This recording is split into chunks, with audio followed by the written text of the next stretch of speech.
Hello everyone, welcome to this session. In this session, we are going to learn bash commands with macOS. So in this session, I am going to demonstrate you everything that is going to be needed to get started with bash scripting as well as commands using a macOS. So I have got my trusty macOS computer. It's a mid 2011 model and probably I can show you the configuration. So let me go to the about this Mac option, and here we can see that the operating system here is Mac OS High Sierra. So it is an iMac 21.5 inch mid 2011 model. It has got 2.5 gigahertz Intel Core i5 processor, and it has got a 32 GB 1333 megahertz RAM. It's a DDR3 RAM, and it has got 512 MB of AMD Radeon HD 6750M graphics card. So we are going to use this Mac for demonstrating the bash and its commands. So the first things first, we need to have some sort of command line or terminal emulator for running the bash commands. So Mac OS comes with a terminal.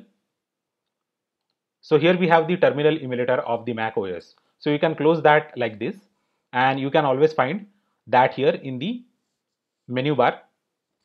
And in case you are not able to find it here, you can always go to the launchpad and type in terminal in the search bar. So we are going to practice a lot of commands in this session, and I have already taken the printouts of all the commands that we are going to use. So these are the printouts, and don't worry, I'm going to type in almost all the commands, and we are going to have a very good demonstration of all the basic commands of bash shell. Now, in case you are worried that you will not be able to access the commands, then don't worry about it, because I have already uploaded all those commands on my GitHub repository, and I'm going to make the URL to this GitHub repository available in the description section down below. So let me minimize this. So this is our terminal emulator, and let us get started. So very first thing that you might want to do is to adjust the preferences of your terminal emulator.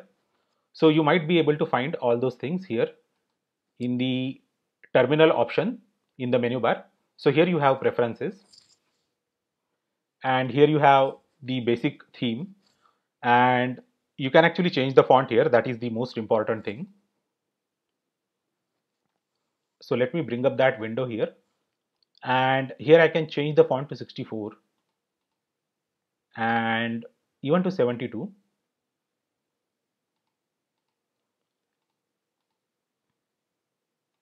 This way we can adjust the stuff here in the terminal emulator. Now let us get started with the commands. So on this interface, we can type in the commands and hit enter on the keyboard. As soon as we hit enter, the command will be executed by the shell. So many of you might be curious what shell is. So I'm going to tell you what shell is. So let me go to the launchpad and open a TextPad utility. So text edit, okay. So basically shell is an interface between the user and the operating system. So let me zoom in, and let me actually show you the organization of shell. So suppose this is your user, user, and this is the operating system, OS. So user cannot directly interact with the operating system. So it needs an intermediary program, and that program is known as shell. It is also known as operating system shell. So let me again zoom in, and we will be able to see everything, okay. So this is how our user, shell and OS are organized. Now there are two types of shells. So the first type is GUI. GUI stands for graphical user interface. And the second type of shell is CLI. CLI stands for command line interface. So this terminal emulator is nothing but a command line interface. Here we enter the commands. So let me delete this file. So here we enter the commands, and the shell interprets those commands and executes it. Let's learn our very first command, clear. That is clear. It is going to clear the screen. Now the second command that we want to know is what type of shell we are accessing. So the name of this tutorial, if you haven't noticed, is bash tutorial with macOS. So if I say echo $sign and shell. So this command is going to show you what shell we are using. And if I'm going to hit enter, it tells me it is running a shell known as /bin/bash. So bash stands for born again shell.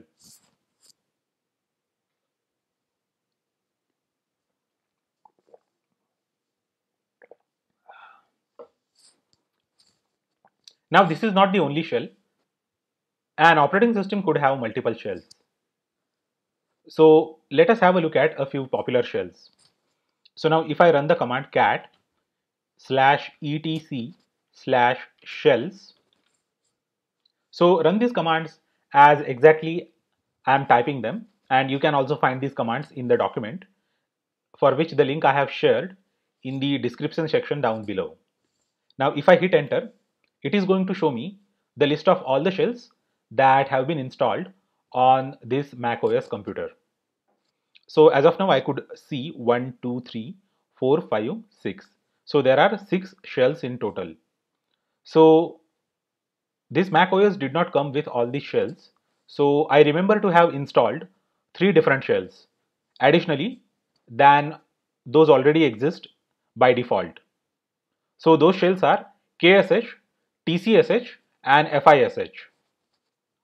So let me clear this thing, and we can install the shells with the command sudo port install and KSH. So basically this port is a package manager, and it is going to help you install any package that you want to install, and that package should be available in the MacPorts repository. So MacPorts is an open source project, and basically that project maintains active repository of various programs, and you can download and install all those programs using this single command. So I'm going to tell you how to install the KSH. So this is the command to install the KSH shell, and it will require you the elevated privileges. So I'm going to enter the password, and it is going to start the installation of this shell. So it is going to take some time. Okay, so it seems that it has finished the installation of K shell. So this is K shell or a corn shell, and we can also install other shells like TCSH. So don't worry about noting down the commands, because all those commands are already available in the downloadable file that I have uploaded on GitHub, and link to that file is available in the description section of this video. The last shell that we are going to install is FISH. It's an interactive shell. So as a practice for this video lecture, I had already installed all the shells. That's why it is showing that installation is done in such a less time. But in case you are planning to install all these shells, it is going to take significant amount of time. So be patient and install all the shells if you are willing to explore all these things. Now let us see a few directory related commands. Now this macOS and any other flavor of Unix system is organized into file system. So the root of that file system is this. Okay, so this slash symbol is the root directory. So now if you want to know the current directory, you will have to type in command pwd. Pwd stands for present working directory. So it is now saying that we are in slash directory, or the root of the file system. Now we can go back to the home directory of our user by typing in cd space this symbol. Basically cd means change directory, and after that we have to provide the name of the directory. So this symbol stands for our home directory, and now we are in the home directory. And if I type in the command pwd again, it is going to show the location of our current directory. This is the home directory of my user, and the name of my user is Apple, and the home directory of this user is users/Apple. Now if I want to go back to the earlier directory, then I can just say cd ... and if I hit enter, it is going to take me to the earlier directory. And if I type in pwd here, it is showing me that this is the users directory. And if I type in cd dot dot, then it is going to take me to the root of the file system. So if I again type in pwd command, this is going to show me that we are in the root of the file system. So let us clear the screen. And we have already understood the pwd command. So pwd is present working directory, and this is the root directory of all the file system. So let us continue with our adventure of bash scripting with Mac OS. Now I forgot to tell you an essential thing, that Mac OS is a variant of Unix operating system. Basically Unix is nothing but a nowadays a more of a political term, and there are many operating systems that behave like Unix operating system. So an example of a Unix like operating system is FreeBSD. Now the operating systems that seek certification from the open group, which is responsible for maintenance of Unix standards, those operating systems only get to say that they are the Unix operating systems. So all the operating systems under the Mac family, except a few examples, they are certified with the Unix 03 standard. So this open group maintains various levels of Unix standards, and every year I guess they keep on revising that standard. So this Mac OS is certified with Unix 03 standard. So all the components in this Mac OS are compatible with any of the Unix operating system components. Now we want to know more about file system. Basically, file system in any Unix and variant is like a tree structure. So a tree has got a root, and here even our file system has got a root directory. So this slash is nothing but the root of the file system. So currently we are at the root of the file system, and we can see all the directories within the root by running the command tree. Now we have to install the command tree, and we can install it with a package manager known as brew. So the command is brew install tree. So you can download and install this brew package manager from the internet. You just need to Google for the homepage of the homebrew project.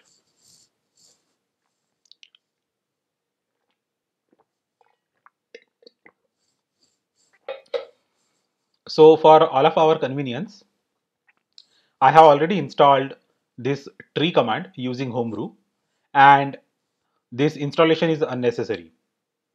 So that's why it is reading us that tree 1.8.0 is already installed and up to date.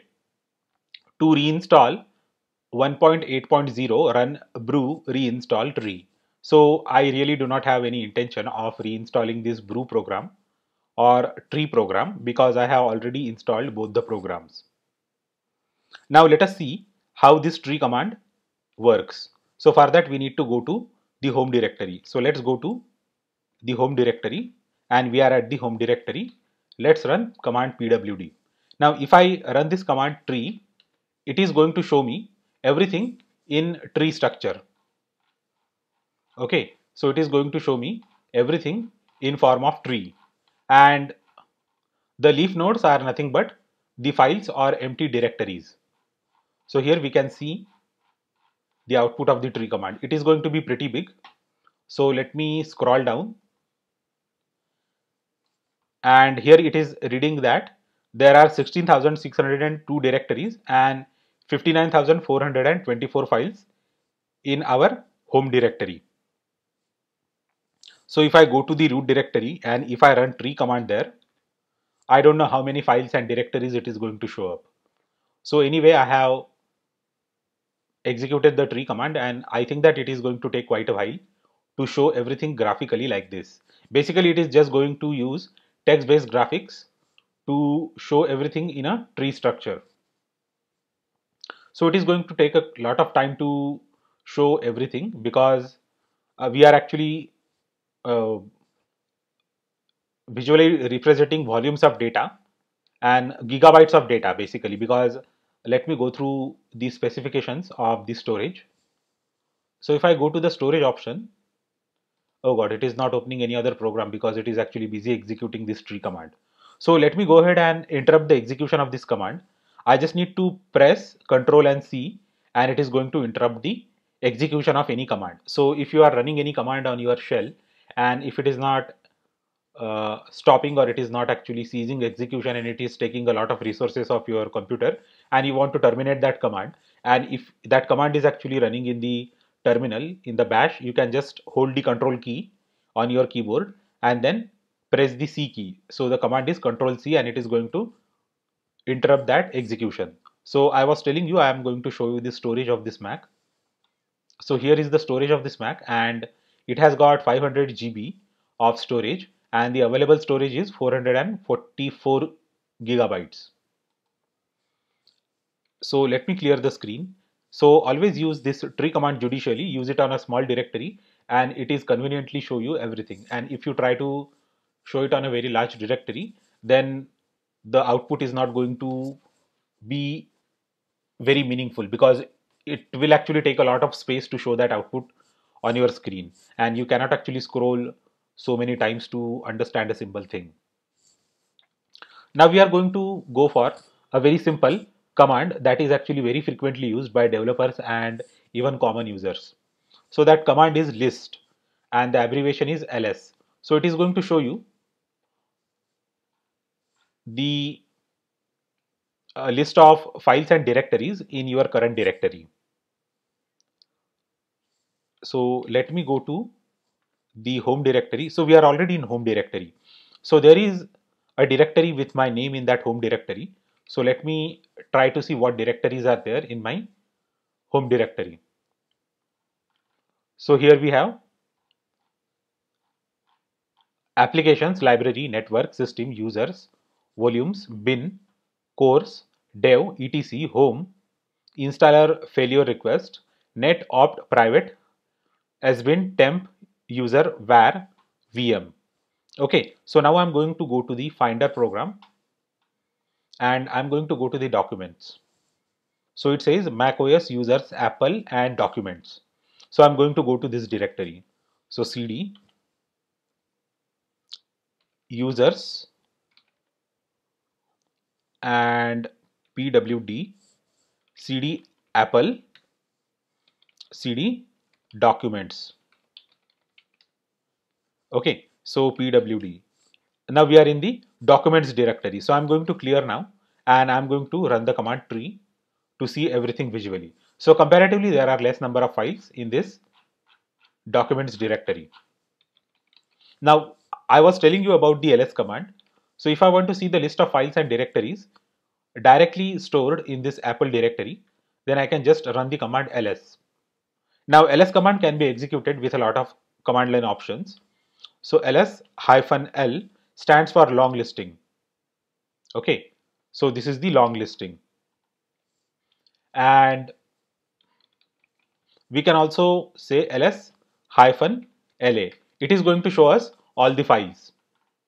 Okay, so the files whose names start with dot, they are all hidden files. Okay, and let's clear it. Now, if I want to use the pipe operator, I can use that pipe operator with any command. So we are going to get started with the pipe operator also. So suppose your output has got many pages. I mean, it cannot be shown in a single screen. Then we can use ls and the pipe command. So the button for this pipe operator is near the enter button on your keyboard, and I'm going to say more. So if your output of a single command cannot be displayed in a single page, then we are going to use the pipe command and more operator. So let me explain you how this pipe command is useful. So basically this pipe operator feeds the output of the preceding command to the next command. So the command output of the ls command is fed to more command. Okay, and we can demonstrate it by saying cd slash. So now we are in the root directory.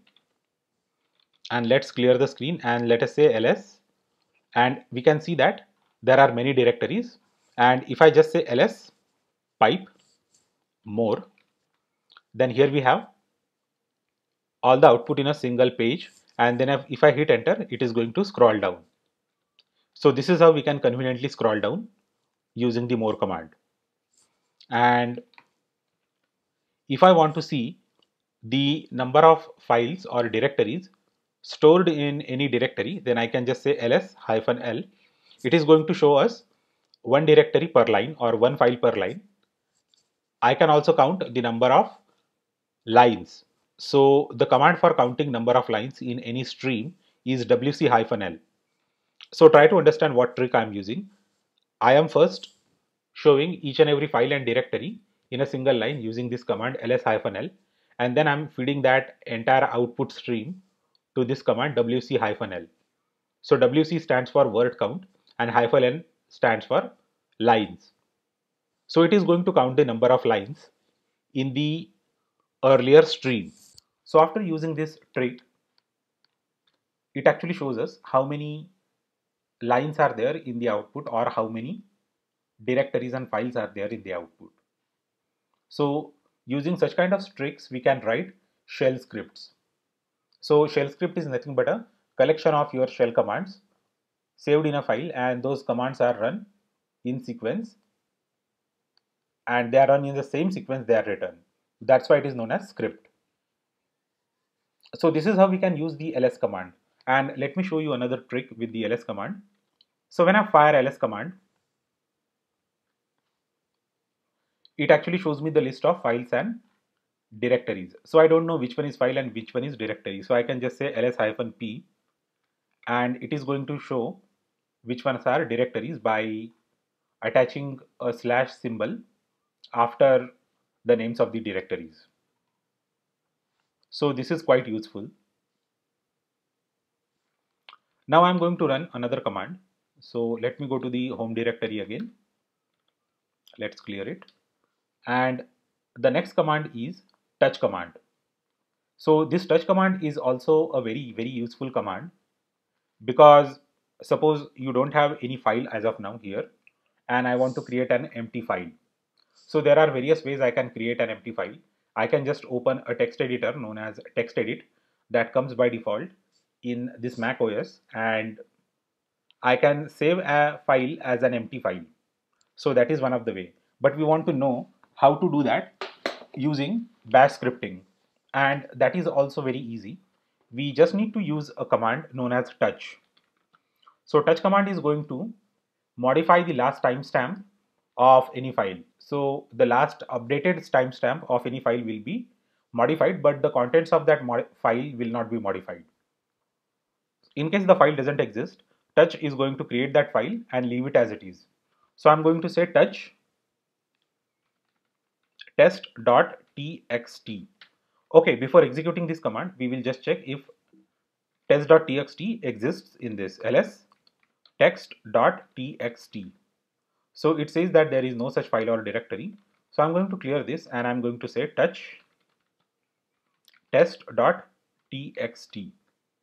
Now it has created a file known as text.txt, and we can also use the ls command to see the details about a file. So I'm going to say ls-la and test.txt. So here we can see that the test.txt file is just created. Okay, so here you can see the time of the system. It is 10:39 p.m. and at 10:38 p.m. the file text.txt was created. So I'm going to clear it. Now I hope that you have understood the significance of the command touch, and if you haven't understood, then again I'm going to run that command touch test.txt. Now if I hit enter, it is going to again modify the timestamp of that file. So if you had seen the earlier timestamp of the file, it was reading 10:38 p.m. Now if I am going to run that again, ls-la test.txt, then now it reads 10:39 p.m. or 22:39. So Understand that touch command updates the last updated date timestamp of any file, and if the file doesn't exist, it creates a blank file. In any way, it doesn't touch the content of the file.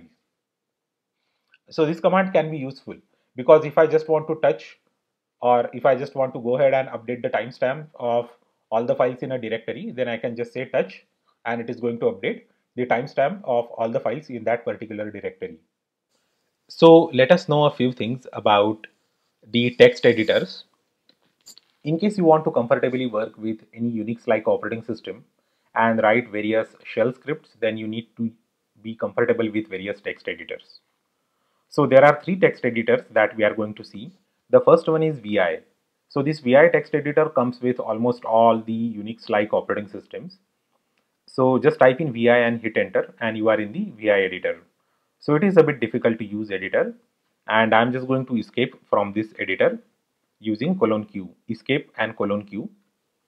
And another improved version of this editor is VIM, that is VI improved. And I can also escape :Q to escape from it. Now there is another text based what you see what you get editor, and it is used for editing all the text files, programs and all, and it is known as Nano Editor. You can install it with sudo port install nano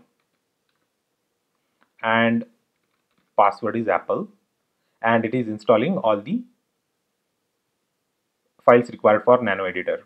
So in order to prepare for this video lecture, I had already installed the Nano Editor on this Mac OS, and if I just say nano and enter, it shows me the new window for Nano Editor. So I can just say Control X and it is going to exit from the Nano Editor. So these three editors are very important editors, and I want you to make note of all these three editors. So let me see if I have noted down the command for the Nano Editor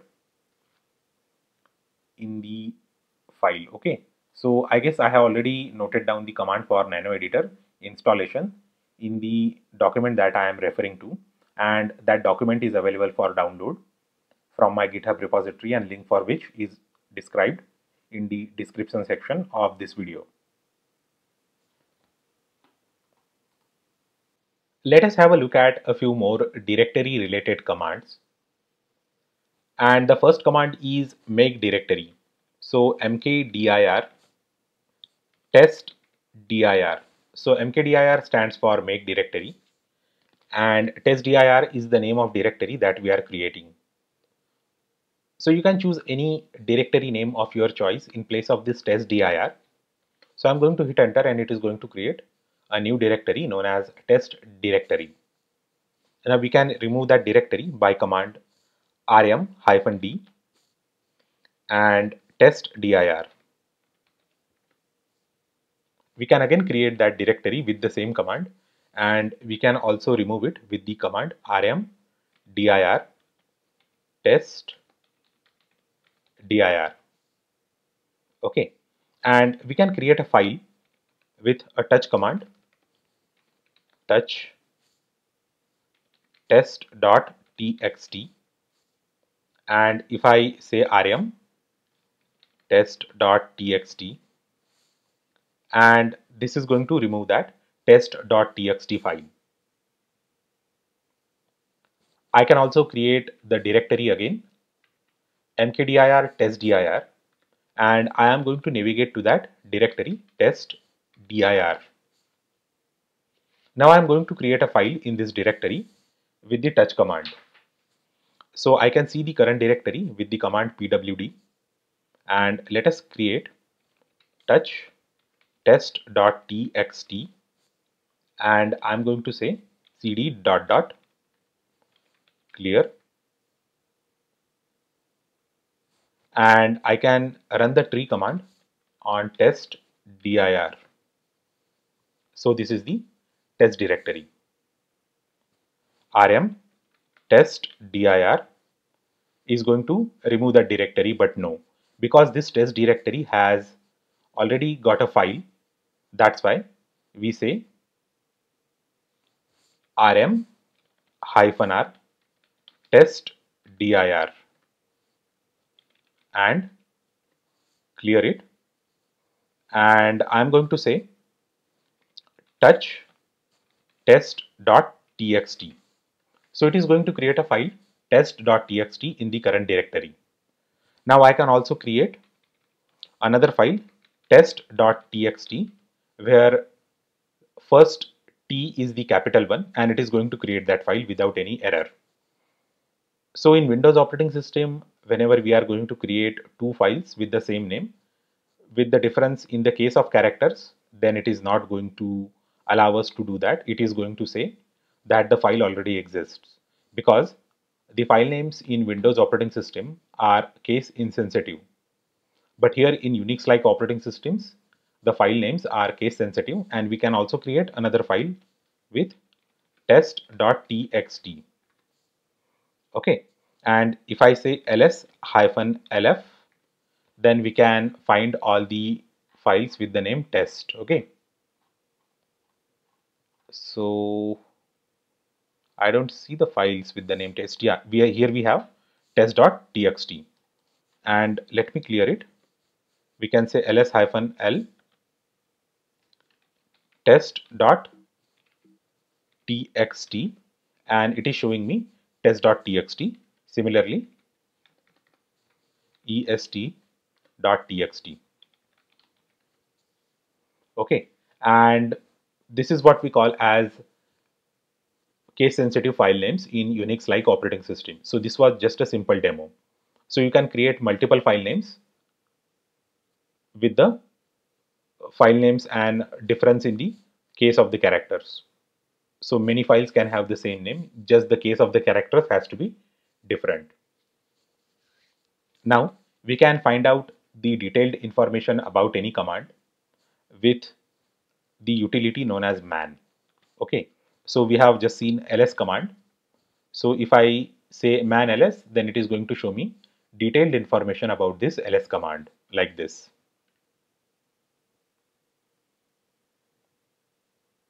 Okay, and if I hit Q, then it is going to quit.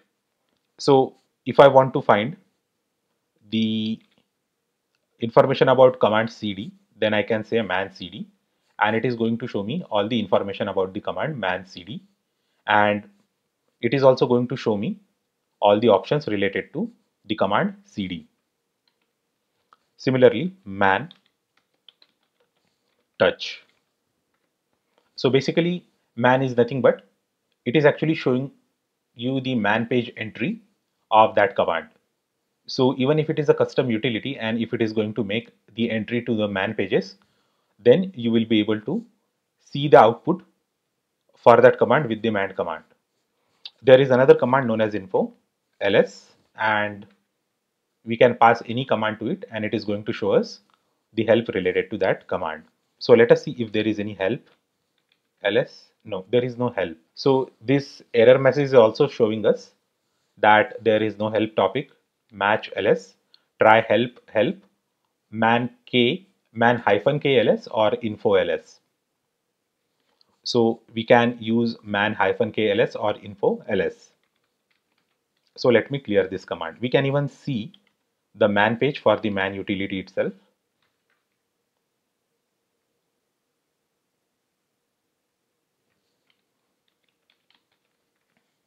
And info page for man utility.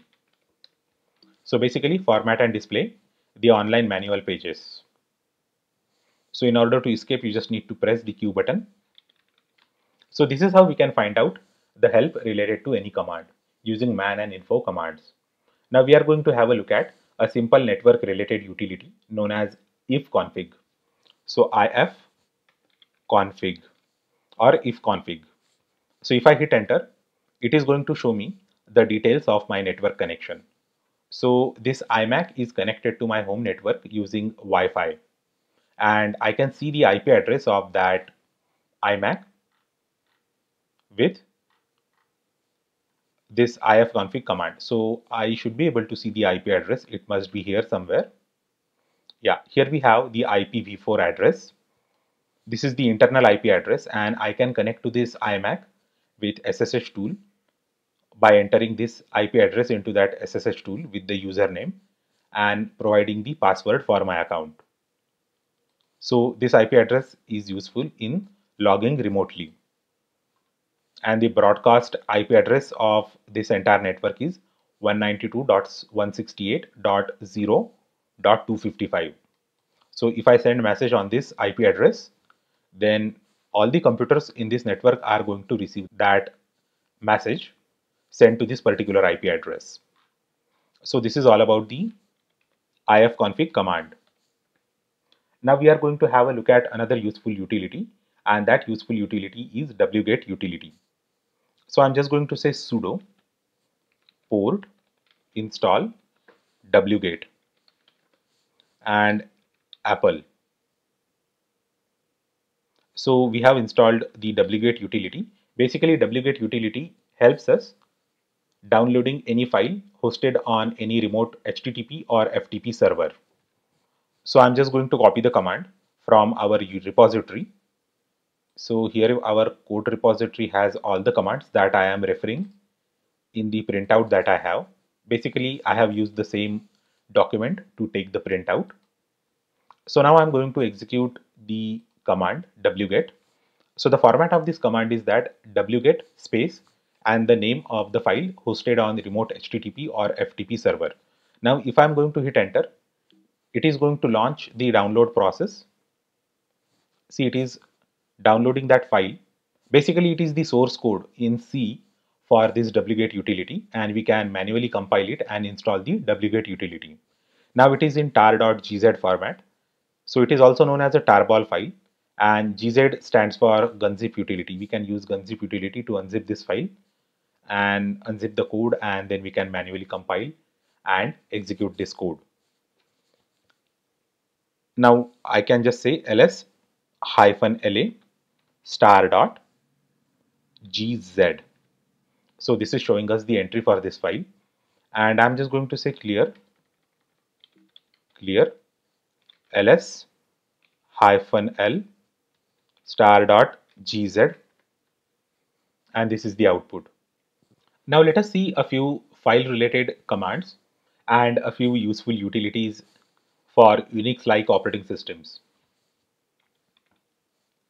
So let us get started by removing this star.gz file so that we won't have any unnecessary files in our operating system. Let's clear this. Now I'm going to create a file known as touch abc.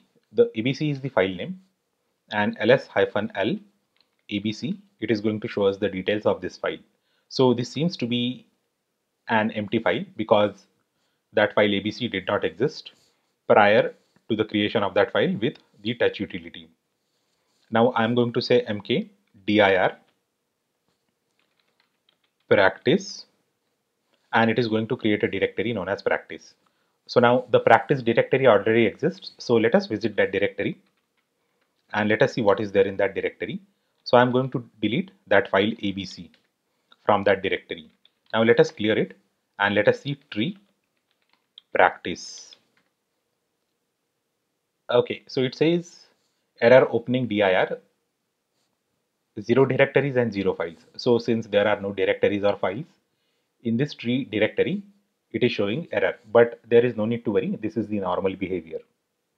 Now I'm going to check pwd. This is the current directory. Okay, so I guess we opened that directory from the wrong location. So now if I say tree practice, see, this is the output. So it is showing us that this is the practice directory, but there are 0 directories and 0 files. That's why it is not able to show us the tree structure. Now I'm going to copy the file abc into a new file abc1 cp abc to abc1. Okay, now if I say ls abc star, then we can see that there are 3 files abc, abc.csv and abc1. So this abc.csv file is unrelated, so I'm going to remove it. .csv. Now if I say ls-la abc star, then this is the output. So I created abc file at 19 minutes midnight, and at 21 minutes midnight I copied it to a new file known as ABC. Now I can also copy that file ABC to the newly created directory practice. Cp abc dot practice, and now if I run the tree command on this directory practice, then it is going to show me that there is one file abc in this directory practice. Now I can also say clear mv abc1 abc2. So it is going to rename the file abc1 to abc2. So before that I am going to say ls-la abc star. So we have two files abc and abc1. So if I say mv abc1 to abc2, then again if I am going to say ls-l abc star, then we have the file abc2 because we have renamed the file abc1. So basically it removes the old file abc1 and it has created new file abc2. So this is how we can rename a file with the command mv, and we can also copy a file with the command cp. Now if I want to delete that directory practice, then I can just say rm-r and practice, and it has deleted that directory practice. Now let us have a look at an important command known as head and another important command known as tail. So I'm just going to say nano and abc. Now I'm going to copy some data. So this is the data that I'm going to copy to this file. Let us copy and let us say paste and Control X and Y, clear, and head ABC. So it is going to show us few opening lines of that file ABC. Since there are only 5 lines in this file, it is showing us all the lines. In case you want to restrict the number of lines that are displayed, I'm just going to say head-2 ABC. So it is just going to read first 2 lines from that file ABC and it is going to show it on the terminal. Similarly, there is another command known as tail, and this is going to show us the last 2 lines in that file. Now we are also going to use the cut command. So I'm just going to show you the basic usage of cut command. So this file has been organized as the collection of columns, and you want to cut a few columns. You can just say cut -c stands for columns, and 1, that is the column number, and ABC. So it is going to show us the first column of this file. Now you can show a range of columns, say 2 to 5, then these are the column number 2 to 5. Also, we can say 2 comma 5 comma 7 or 2 comma 5 comma 7, sorry, and it is going to say character number 2, character number 5 and character number 7. All these 3 columns it is going to show. So let me hit enter, and here we can see 3 different columns. And sometimes file is organized as collection of bytes, or we want to read the file as bytes. Basically all the files are organized as collection of bytes. See, this file is probably stored in UTF-8 format, which means that every character is nothing but a single byte. So a value for a character can vary from 0 to 225, 0 to 255, I'm sorry, and there could be any file that can take more than 1 byte for storing a character. So if you want to store special characters, or if you want to store something written in Chinese language or any other script than English, then probably it is going to be a multi-byte file or heavily encoded file. So in that case, you might want to retrieve the data in the byte columns. So you can just say cut -b 1 and ABC. So now the output is not going to be much different than when we are using the -c option, because here 1 byte is 1 character. But if you are going to use a multi-byte character file, then the output is definitely going to be different. Now let us see the echo command.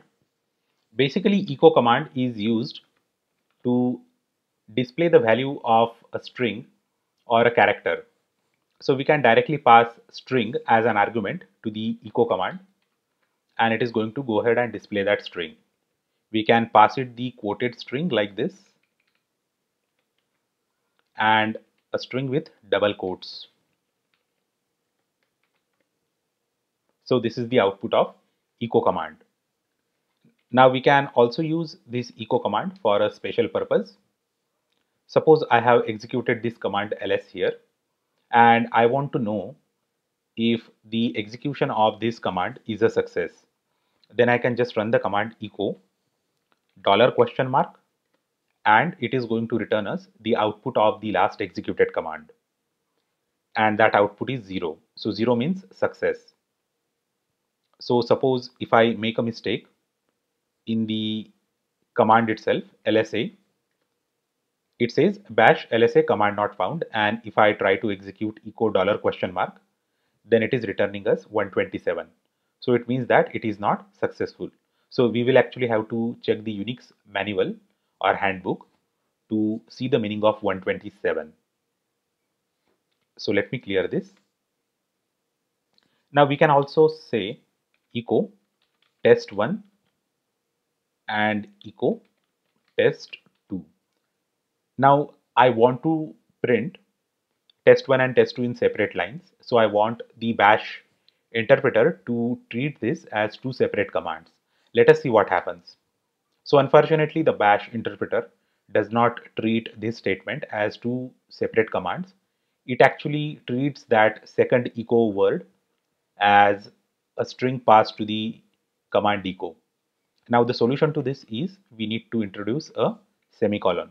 Basically, semicolon is used to show that a command has ended. Okay, so when you finish a command, if you hit semicolon, it means that the command has ended and the next characters is nothing but the next command. So in case you want to join multiple commands in such a way that both the commands should be in the same line, then you need to make sure that the interpreter knows that these two are the separate commands, and you must separate them with a semicolon. Now if I hit enter, it is going to treat both the strings as two separate commands, and interpreter is going to run them separately and show their output separately. So by convention, we usually rarely use this semicolon for ending the line, unlike C or C++ or Java. But whenever we want to have multiple commands which are to be executed separately in a single line, then we actually use this semicolon in that command in order to make sure that interpreter knows that these are separate commands written in a single line. Now we can invoke a command line utility, or we can invoke a program by typing the name of that program from command line like this. Now IDLE3 is the Python's integrated development and learning environment, and when I type in that command IDLE3, it invokes the IDLE3. But now the problem is that the command line is blocked. Now I can't execute any command unless I quit this IDLE3 program. Now I want to invoke IDLE3 in such a way that I should be able to use this command prompt terminal. So I just need to use space and ampersand character. So it is going to launch the program, and then it is going to continue the execution of the next command, or it is going to continue with the prompt. It is going to print the process ID of that particular utility or program that we are running. So basically, whenever you use ampersand after any particular utility name or any command, then that command runs separately from this particular shell. I mean, it actually runs within that shell, but it runs in the non-blocking mode. So you can actually run other commands. Okay. Now if I want to terminate this, I can just close this utility, and then it is probably going to show us a message here. Yeah, it has actually shown us the message that IDLE3 is done after I hit enter. Now let us go ahead and see the logical operators. We have seen the use of single ampersand. Now we are going to see how we can use double ampersand. So I can write a command like echo abc ampersand ampersand echo xyz, and if I hit enter, it is going to show us abc and xyz. So this ampersand ampersand means and. Basically it means that if the first command is successfully executed, then only execute the second command. If there is any problem with the first command, it is not going to execute the second command either. See here, there was a problem with the first command and it did not execute the second command too. Similarly, we can use the OR operator. So we have to use that pipe operator twice, and I told you already that the symbol pipe can be found near the enter key on your keyboard. So if I hit enter, it is going to run only the first command, and if that command is successful, then it is not going to run the second command at all. And let us say if the first command fails, then it is going to show us the error message, and then it is going to run the second command. So this is the and or operations. Now we can cleverly use both the operations in such a way that we can write a small script rm file1 and echo success and echo fail, and if I hit enter, it is going to show us fail because no such file or directory enters. And basically here we have the rm file1 command. So it means that if this command fails, it is going to show us the fail, and if this command is executed successfully, it is going to show us the success message. Now let us try with the success message also. We can try with file abc. I think that file is still there, and yes, now it is saying success. It means that if this file is removed, then say success, otherwise say fail. So this is a very small example of a very rudimentary shell script. So basically this is the very good advantage of the shell. We can actually string together a small program with various utilities, and we can actually use various operators like pipe and these sort of logical operators, and you can write your programs. So this is the example of a very rudimentary shell script, and this way you can actually combine multiple commands in order to get what you want to get. Now let me show you the last example with the echo command. So echo, we want to print symbol. Okay, now I really want to print that semicolon symbol on the terminal, but if I hit enter, it just prints that string before the semicolon because it takes semicolon as the terminating character for your entire line of code, and it tries to treat that symbol as another command. It doesn't actually treat everything as a single string. Now we can try the approach of escape character. So backslash is the escape character, and it is going to show us that string. And if you want to print that backslash symbol itself, then also you can print using the same backslash or the escape character. So this backslash is known as escape character in the bash shell.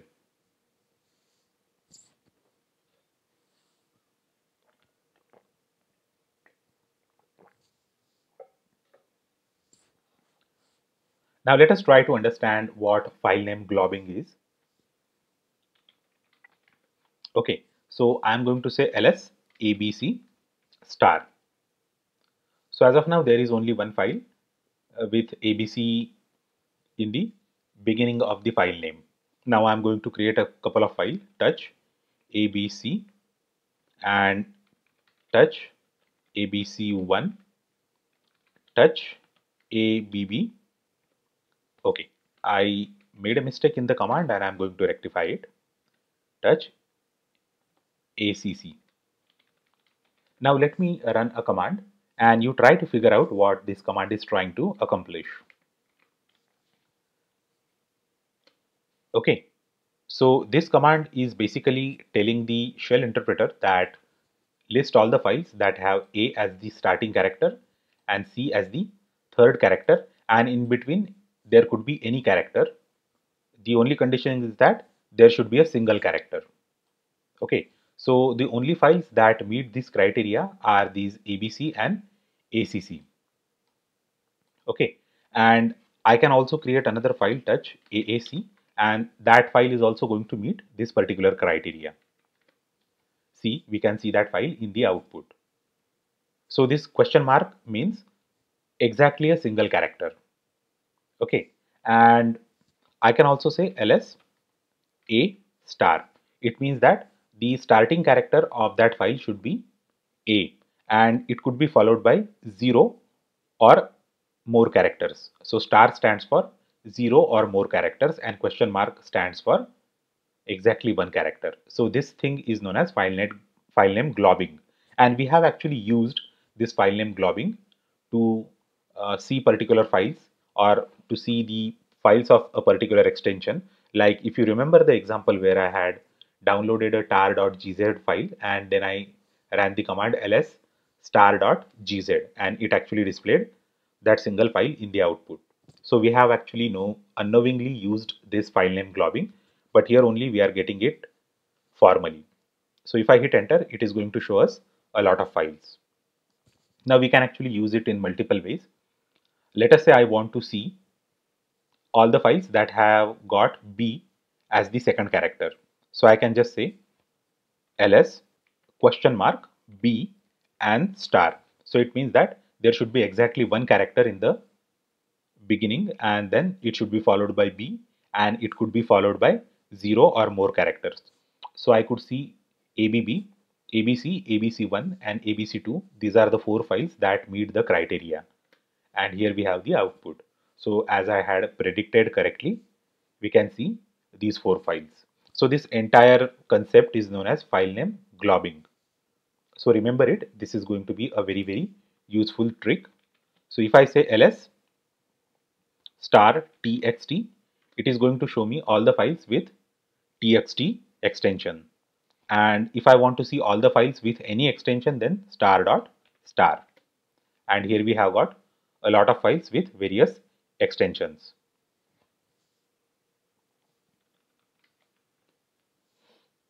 Now we are going to have a look at a command known as history. So history is going to store the history of all the commands that we executed. So here we have executed a lot of commands. So the history is showing us all those commands. Now we can definitely use it with the pipe command and say history tail hyphen 10. So it is going to show us last 10 commands. History hyphen 5 is going to show us last 5 commands. And this is how we can use the history command to see our command line history. Let us try to work with shell variables. We know that variable is a location in memory where we can store the values, and it is known as variable because we can even change the values. So we can actually create variables on shell. So I can say a equals to 2, and if I just say a, okay, and if I just say echo a, then it is actually printing the value just a. And if I just say echo $a, then it is printing the value stored in the variable a.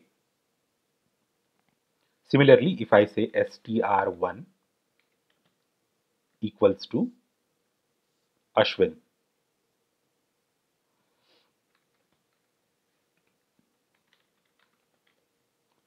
and if I hit enter, it is going to store that string into variable str1, and I can show it with command echo $str1, and if I hit enter, it is going to show me that string str1.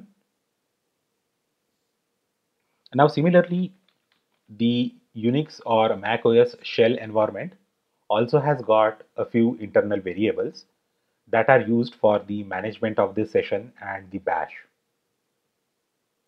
So we can see that list by typing in the command env.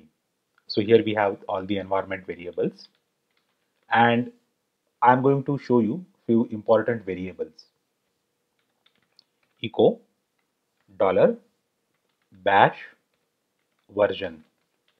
So it is going to show us the current version of the bash. Echo dollar host name.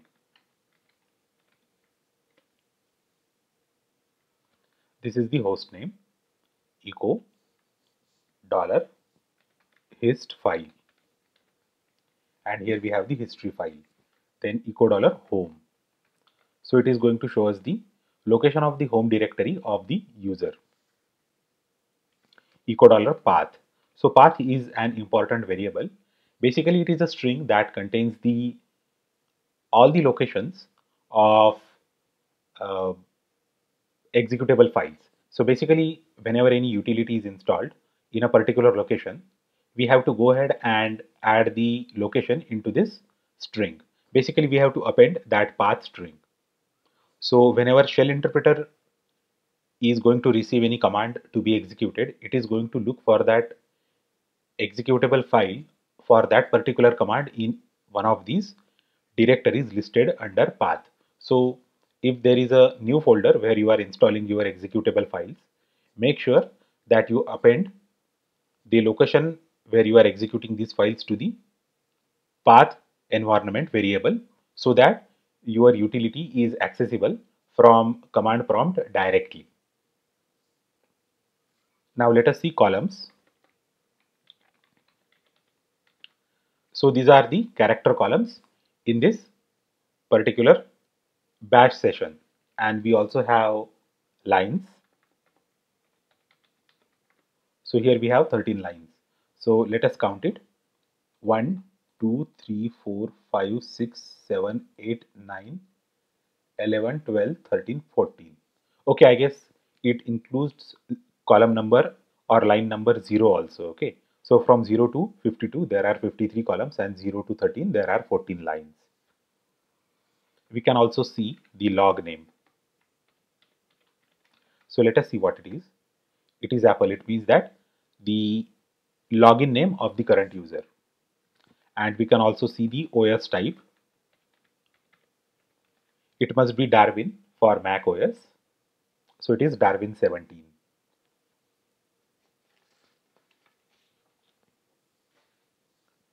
We can also say PS1. So PS1 are the prompt settings. So this is the prompt. Okay. So this entire part is known as prompt, command prompt, and PS1 are prompt settings. So I'm not actually much aware of prompt settings. I have never tried to change the prompt settings. But Unix and Mac OS, both the operating systems are highly configurable. You can always change the prompt settings. I just don't know personally how to do that. And user name. Okay, so it is not showing any username. So many variants of or descendants of Unix, they actually have this environment variable username. And we also have pwd, that is present working directory. So if I type in the pwd command, it is also showing me the same output. So I guess this pwd environment variable is constantly updated. Let us have a look at a few more useful Unix commands. So the first one is uptime. So it is going to tell us for how long this computer has been up and running and how many users have logged in to this system. So 145 probably means 1 hour 45 minutes. I'm not quite sure. Okay, 145 is the timestamp. I'm really not sure because I don't actually use this command a lot. But other commands that I'm going to tell you are very useful. So who is for how many users have logged in to this particular computer. Then who am I is the current user that has logged in to this particular bash shell. Then who pipe wc-l. So this wc-l shows us the number of lines. So we are feeding the output of this who command to this word count, which is going to count the number of lines. So it is going to give us the number of users which have logged in to this particular computer.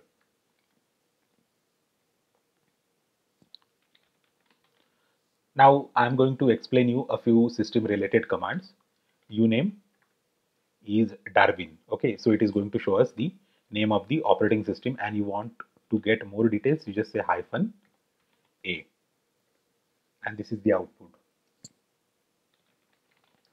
Clear. ps-ef is going to show you the number of commands or the number of processes exactly that are running on this computer. So if I just say ps-ef, then it is going to show me a lot of processes in detail. Another command, another variation of this ps command is ps-ag, and this is the output. I guess this ag output is not working very well. It actually requires an argument. So I'm not actually quite sure as of now what that argument is supposed to be.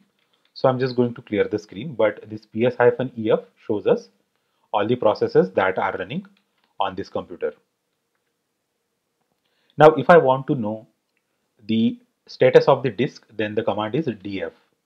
The only problem is that it is not showing everything to us in very readable format. So the command is df-h. So it is going to show us everything in the readable format. So here I have a 465 gigabytes of hard disk here, and out of it only 55 gigabytes is used, and available is 409 gigabytes. So it is full to 12% capacity. And we can also see the number of USB devices attached to this computer. So sudo port install USB utils. So this USB utils provides us with a lot of executable files that can be used to various purposes. So if I just say ls USB, so it is going to show me all the stuff attached to this Mac OS through USB ports. So clear. And I can also say ls USB -wc -l, and it is telling me that some 11 devices are attached. Actually only 2 or 3 devices are attached, but I guess that USB hub, internal USB hub, has got many internal components attached to that USB bus. Now I want to get the information about the CPU. We can also get the information about the CPU from about this Mac, and here I can show you the overview. 2.5 gigahertz Intel Core i5. So it was a very old processor which was manufactured 10 years ago, and I can use the command sysctl -a and grep machdep.cpu, machdep.cpu, and if I hit enter, we are actually going to get all the information about a processor. Okay, so this is the Intel R Core TM i5 2400S CPU with 2.5 gigahertz. So here we have even the model number of that CPU. So let me clear this. We can also run the same command with a bit different arguments.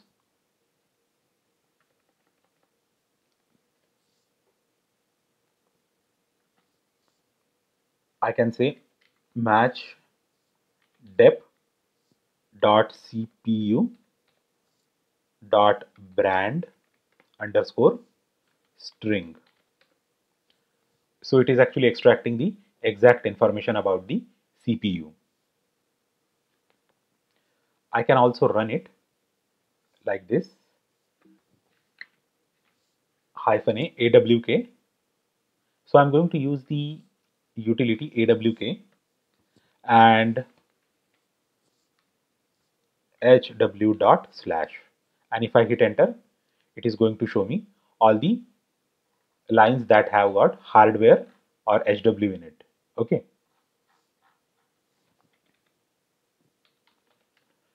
Now I want to locate the physical location of an executable file. So we have Python 3 interpreter installed on this Mac OS, and I can see the location of its interpreter with Python 3.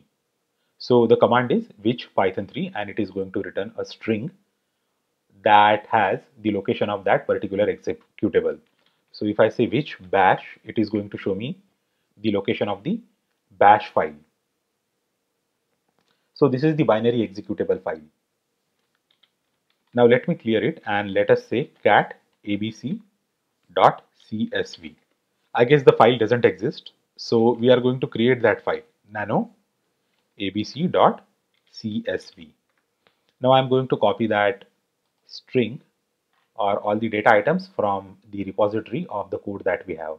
So here you can see all the commands that we are executing are also stored in this particular repository, and the URL to this repository of code is mentioned in the description section of this video.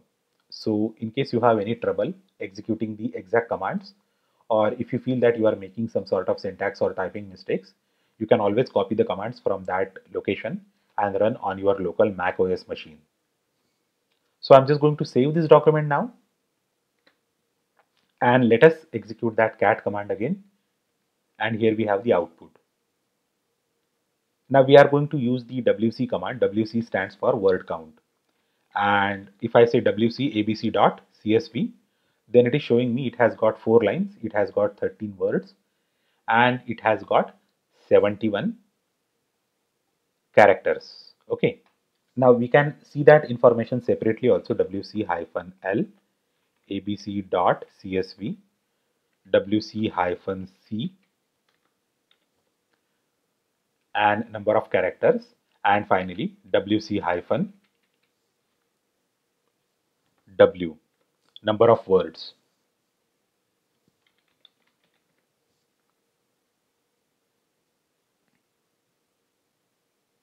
And we are also going to now use the cut command. So earlier also we have seen the cut command, but here we are going to see it with another light. So basically this is a CSV file. CSV stands for comma separated value file.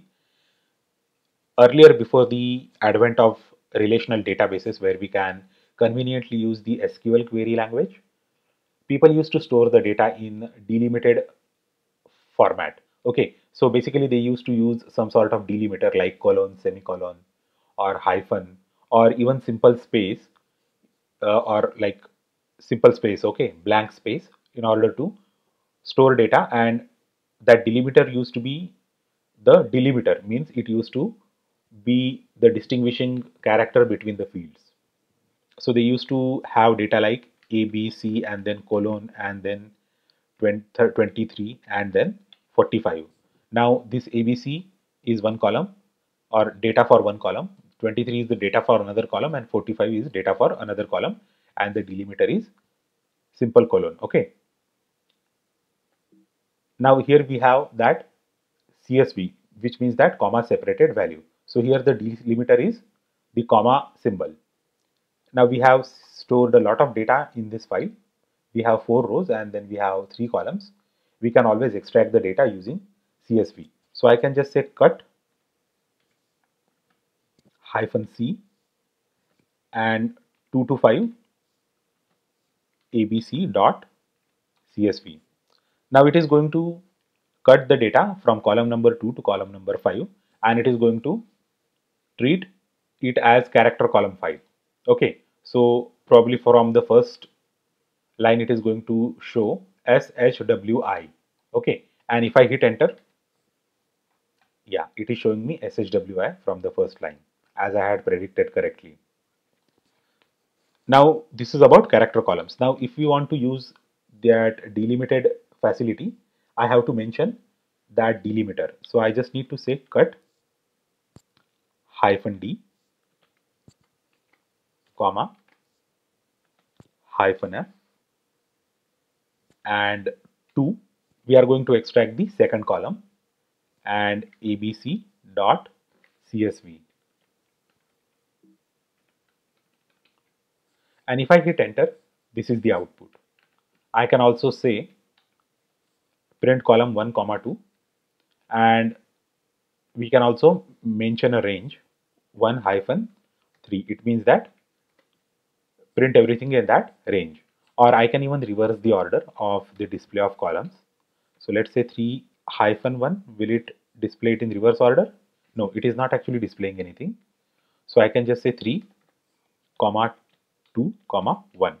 So now, okay, values may not include 0. I'm not sure why it is showing that. So I will say, okay, 3 comma 2 comma 1. Yeah, so it is actually showing all those columns like this. Okay, so let's clear this and let us move on to the next command. Now, if I want to search for a particular string in a stream or file, then I can use utility known as grep. Grep Ashwin. It means that search for this string Ashwin in abc.csv, and this is the output. It is actually going to print that entire line. We can also feed the output of some command. So let us say ls-l, and here we have test.txt. So I can just say that ls-l grep test.txt, and it is going to show us the output where it has got text.txt in the output. Okay, that specific line it is going to show us. It is not going to show us the entire output. It is just going to filter that specific line and it is going to show it to us. And if I say grep -i asgard abc.csv, and if I hit enter, it is actually going to show us that string asgard. But you must have noticed that difference, that there is -i involved. So -i means case insensitive. So here asgard, it is init cap. Init cap means the initial character is in the capital letters or the uppercase, but here the entire string is in lowercase. So it is not going to regard the case while searching for particular string in the given stream or the given file. So this is all about the grep command. Now we will see some more useful commands. The next command is sort. abc dot csv. So we are going to see the sorted file. So here we have the sorted file. So if I just say cat abc.csv, then you can see the difference. The first entry is Ashwin, which is sorted. The second entry in the sorted one is Iron Man, and in unsorted it is Thor. So it doesn't actually modify the actual file. It is just showing us in sorted way. So I can also use it with unique utility. So let me edit the file nano abc.csv. So I'm just going to copy this and let us paste it here itself. Okay, we are going to have all the entries twice. So it is going to make it more interesting. So if I just say sort abc.csv, then it is going to show us like this. But if I'm going to say clear and sort abc.csv and unique, then it is going to show us only the unique entries. Or we can also do it on unsorted stuff, abc.csv and unique, and it is just going to show us the unique entries. No, it is not actually showing us the unique entries. I don't know why. It should actually show us the unique entries. So let us say unique and abc.csv. It is still not showing us the unique entries. I guess this unique works only on sorted thing. I'm not quite sure. If you know, just let me know in the comments. So I guess this is the only thing that is not working very properly, which I had actually not anticipated. But rest of the commands are working very properly. Now I'm going to show you date command. So this is actually going to return the current date and time. I can also show you the calendar. This is the calendar. And let me clear this. I can say find dot hyphen name star dot conf. So it is actually going to search for all the files with extension dot conf, and it is going to show us the files in the current directory, or it is going to search for those files in the current directory. So current directory doesn't seem to have any conference. Yeah, it actually has one configuration file, and it is actually searching for more files. So basically, if you want to search for files with particular pattern, then you can actually use this command find. It should be followed by the name of the directory, and hyphen name is the command line argument, and another argument should be the pattern. So here also we can use these wildcards. Okay, file name globbing. So find. I can even search for the conf files in root directory or the root of the file system, and it is actually trying to search for all these files. So I'm going to go ahead and terminate this process because it is going to take a lot of time for searching for like 50 gigabytes of data. We can also search for text files, .txt files in the current directory. So I'm just showing you various commands or various usage of the same command so that you will actually have a gist of it. Okay, so now it is searching for all the txt files in the current directory, and it seems that the current directory and its subdirectories has got a lot of text files. So it doesn't only check in the current directory, it also checks in the subdirectories of the current directory. So we can also use pipe thing and wc-l, and we can see how many text files are there in the current directory and the subdirectory. So there are 1400 text files in the current directory and all of its subdirectories.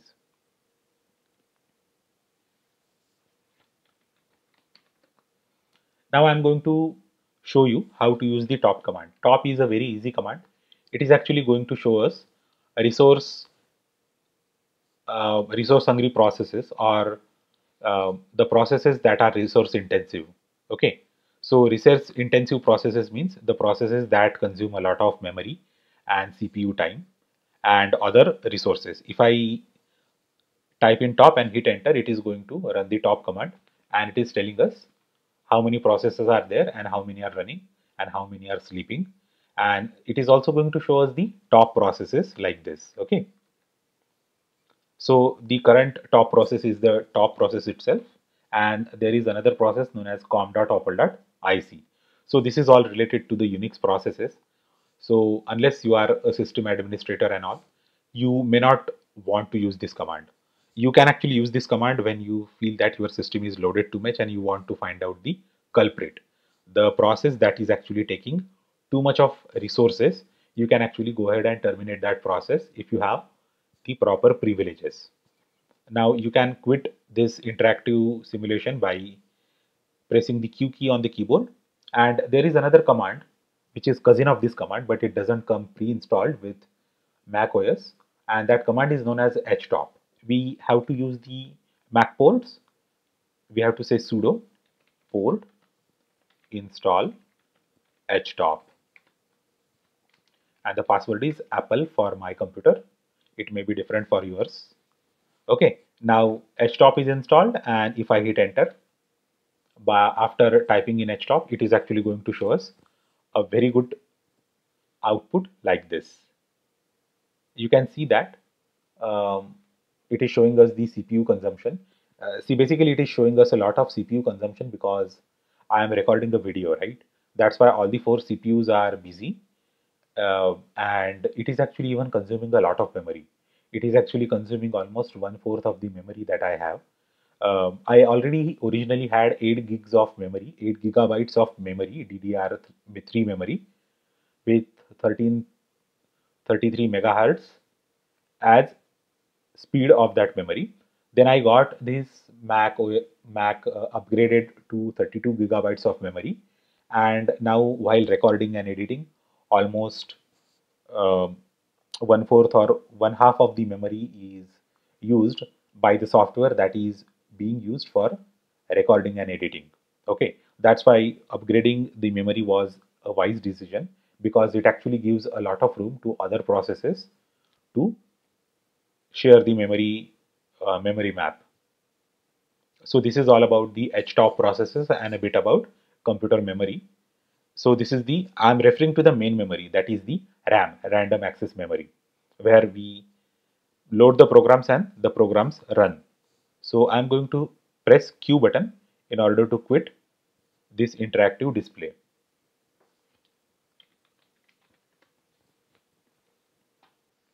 Now let us discuss the last part of this entire video session, that is the Unix streams. So I'm going to discuss three things here. The first is stdin, that is standard input. The second one is stdout, that is standard output.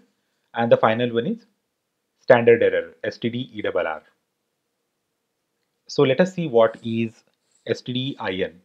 So cat abc.csv, it is going to show us the contents of abc.csv, which by mistake we got duplicated with the nano editor. Now we can also write it as cat abc.csv. So this means that we are using the input stream to read the file abc.csv. Okay, and to be very specific and in technically correct manner, we have to write it as cat 0 and abc.csv. Okay, so we have to say like this. Okay, so 0 stands for stdin, but in shorthand we can even write it as like this, and we actually prefer to write it like this. Okay, so this is standard input. Now there is something known as standard output. So ls-l. Now it is actually showing us all the files and directories ls. Okay. Now here in this case, the standard output is the terminal by default. Now if I want to redirect that standard output to some other place, then that is also possible. We are going to redirect it to a file. So standard output is always represented by 1, and I'm going to say output dot log. Now it is not going to show us on the terminal because the entire output has been redirected to the file output.log, and I can open that file like this, output.log, and here we have the entire standard output. We can also write it in a shorthand way. This one is not necessary. So by default it assumes that we are redirecting that standard output to output.log. Okay. Now whenever I say only single sign or single greater than sign, then it means that override that existing file. So every time you are going to execute that command ls and going to use that greater that sign and say output dot log, then it is going to override the existing data. Now if you really don't want to override the existing data in the log, you can use a greater than sign twice, and it is going to keep on appending that.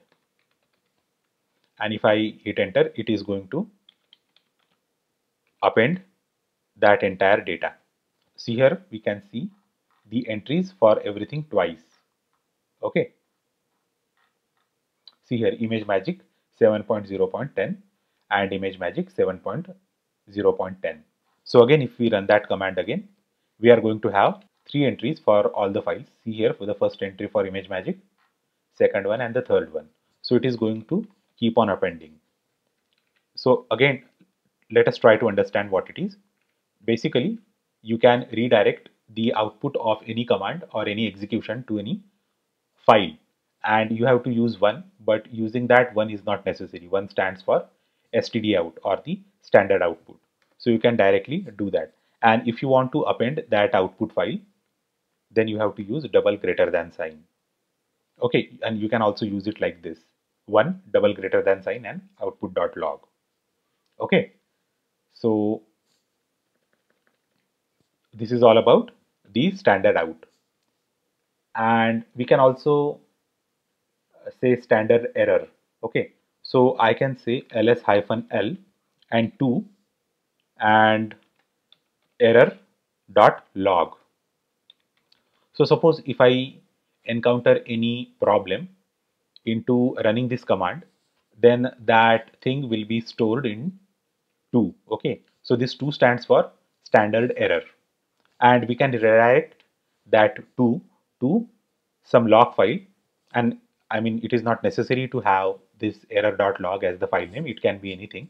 It can be a file name of your choice.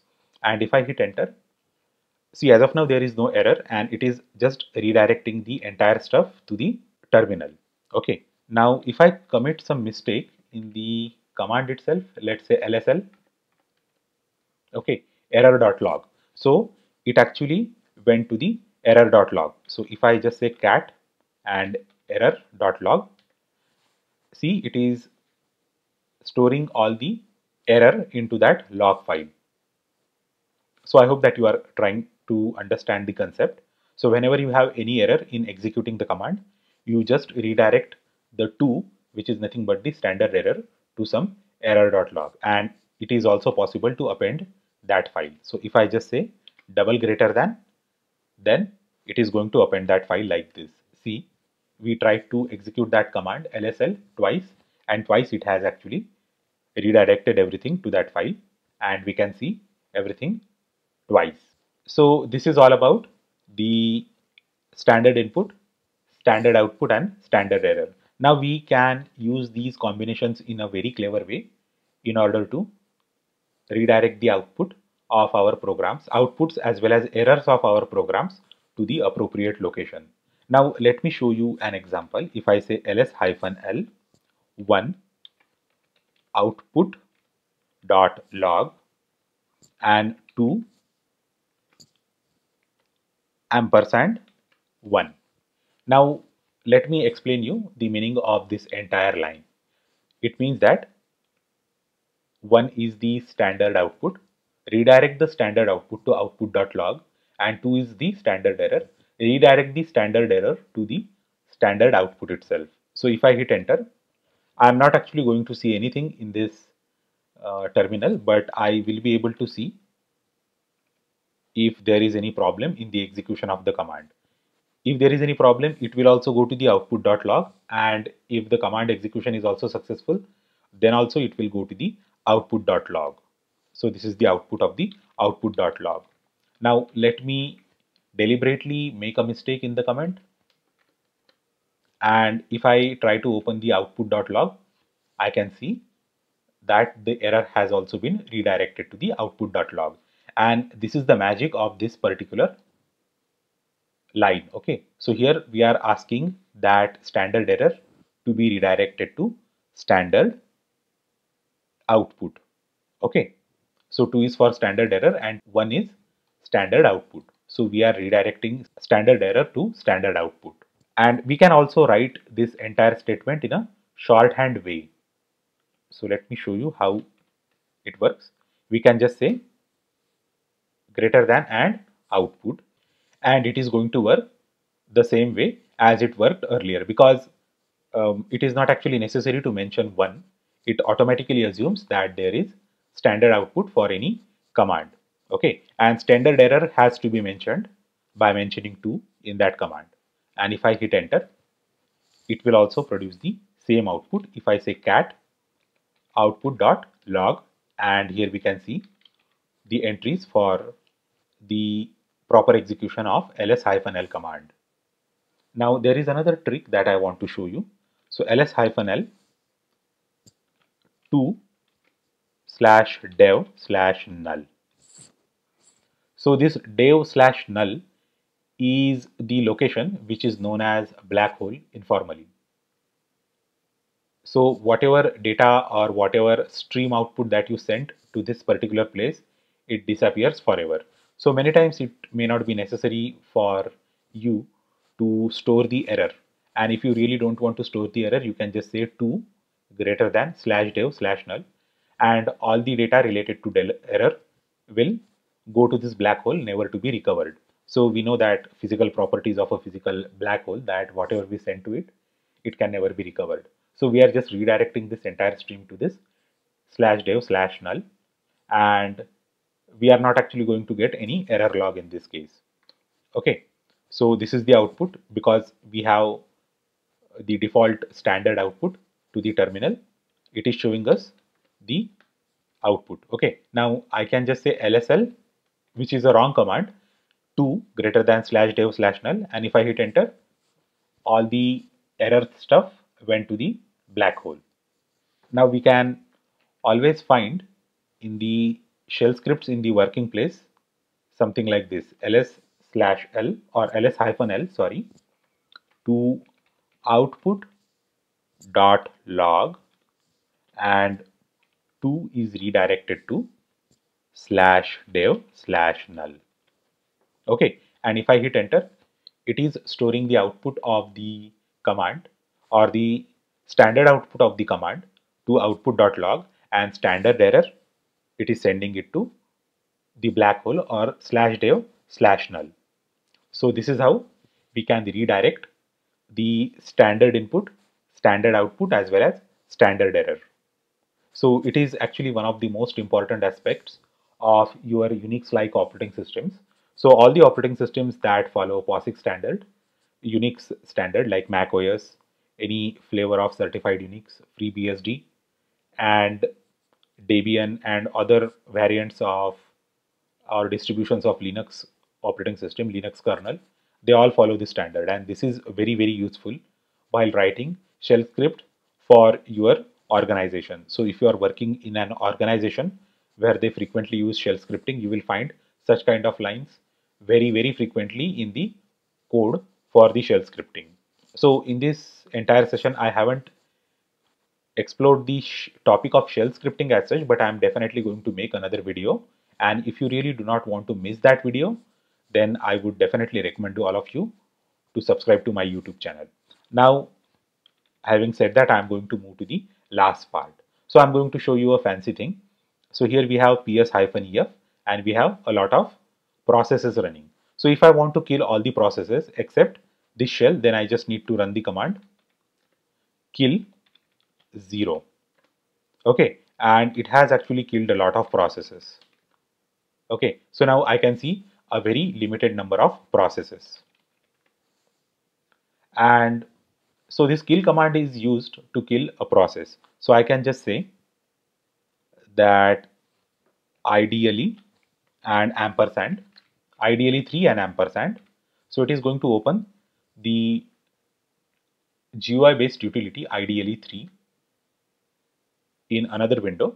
So this is the ideally 3 window, and now I want to kill it without clicking this close button.